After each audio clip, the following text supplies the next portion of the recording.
ministre des Transports relativement à des demandes qu'on a fait, demande d'accès à l'information, juste pour faire une mise en contexte. Quand l'actuel député de Saint-Jérôme, Jacques Duchesneau, était à la tête de l'UPAC, il nous a fait part du fait que il avait constaté une infiltration du crime organisé du ministère du Transport avec la complicité de fonctionnaires. Bon, des allégations très graves. Et moi, je lui ai demandé depuis combien de temps on pouvait constater cela. Il avait parlé d'une trentaine d'années. Donc, je lui ai dit, ça m'apparaît peu probable que ça se produise sans que qui que ce soit en ait été avisé. Et il a dit non, effectivement, ce n'est pas possible. Et bon, je me réfère à toutes sortes d'articles qui avaient été à l'époque où on disait qu'il y avait des rapports au ministère du Transport qui faisaient état de cette situation-là. Donc, nous, on a demandé au ministère des Transports d'avoir accès à ces rapports-là.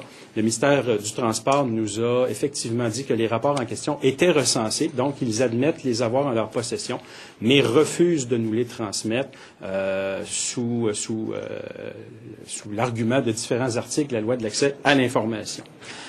On avait fait des démarches auprès du ministre Moreau, de Pierre Moreau, quand il était ministre du Transport, et il avait refusé systématiquement d'accéder à notre demande, nous référant à la CAI, ce que nous avons fait. La CAI, actuellement, nous propose une médiation avec le ministère du Transport qui refuse encore systématiquement de nous transmettre ces rapports-là. Donc, j'ai pensé, moi, que quelqu'un qui a porté le foulard blanc avec moi, souvenez-vous, au nom de l'intégrité, au nom de la transparence, j'ai pensé que ce ministre-là, qui a le pouvoir de les transmettre, j'ai regardé les articles en question, je pourrais vous en faire part tantôt s'il y a un intérêt, mais il n'y a rien qui interdit au ministre de nous divulguer ces rapports-là, sinon un intérêt politique. Et j'ai pensé que le ministre Gaudreault aurait peut-être envie de joindre la parole aux actes, et donc de nous transmettre les rapports.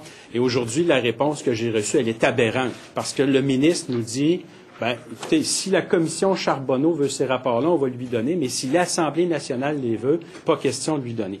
Alors moi, j'ai regardé la loi de l'Assemblée nationale, qui n'est pas subordonnée, l'Assemblée nationale, à la commission Charbonneau, soit dit en passant, c'est plutôt le contraire, là. J'ai regardé la loi, et la loi dit encore que le pouvoir de surveiller l'action du gouvernement, de ses ministères, de ses organismes, c'est un pouvoir qui relève de l'Assemblée nationale.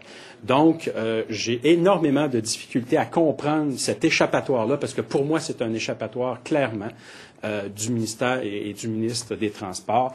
Et donc, je constate que l'obscurantisme libéral s'est transposé au nouveau gouvernement. Voilà. Est-ce qu'il n'y a pas de... Bon, c'est des rapports sur des cas d'infiltration, de corruption de fonctionnaires, des choses comme ça. Donc, évidemment, c'est des rapports où il y a des renseignements nominatifs, où on nomme des gens, etc. Est-ce que c'est une raison qu'invoque le gouvernement? Parce que, effectivement, dévoiler des rapports où on incrimine quelqu'un et qu'on le nomme, ça peut être assez délicat.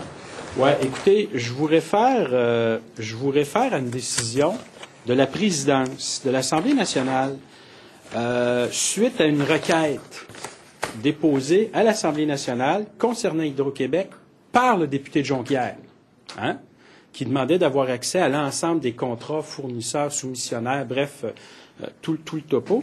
Je vous réfère à une décision de la présidence qui dit en substance que la loi sur l'accès aux documents des organismes publics et sur la protection des renseignements personnels ne saurait en l'espèce limiter les privilèges de l'Assemblée nationale. Ce qui se passe dans ce temps-là, ce qui se fait couramment, c'est qu'il y a une médiation entre les députés et le gouvernement.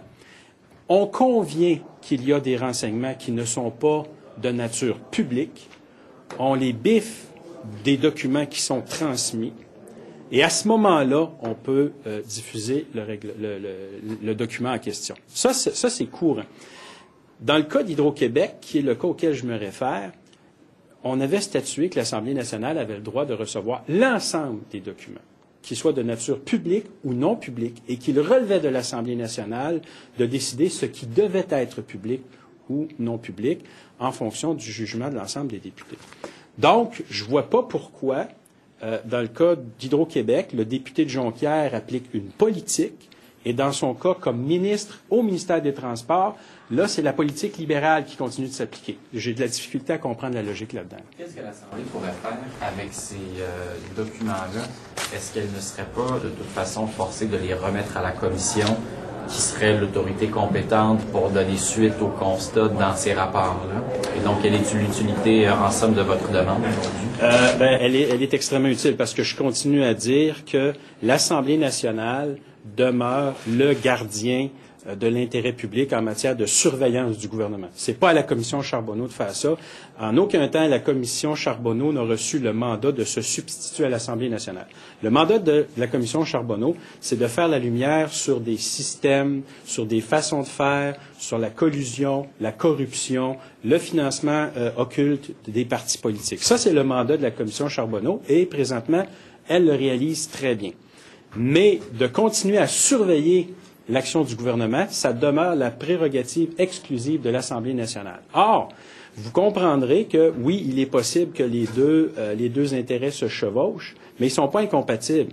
Et dans une période où on doit voter un budget, où on va évaluer et voter des crédits, je pense que l'Assemblée nationale, il serait extrêmement pertinent pour l'Assemblée nationale d'être au courant s'il y a eu des problèmes de malversation, de mauvaise gestion, de collusion, d'infiltration par le crime organisé dans le ministère qui va dépenser des milliards de dollars dans les prochaines années, même si on nous a annoncé une réduction des dépenses, n'en demeure pas moins que c'est des investissements de deniers publics majeurs. Donc, je pense que l'Assemblée nationale a le droit à cette information-là et de prendre des décisions concernant ce qui s'en vient pour le budget et les crédits en toute connaissance de cause.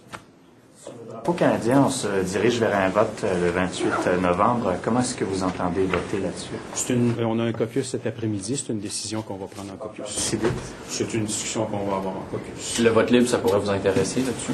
On va prendre une décision en caucus et le caucus sera solidaire de cette décision-là. Du vote libre dans votre caucus? Je pense que sur la question qui nous est posée sur le drapeau canadien, on va prendre une décision en caucus, puis je pense que tout le monde sera solidaire de cette décision-là. C'est tout. Je vous remercie.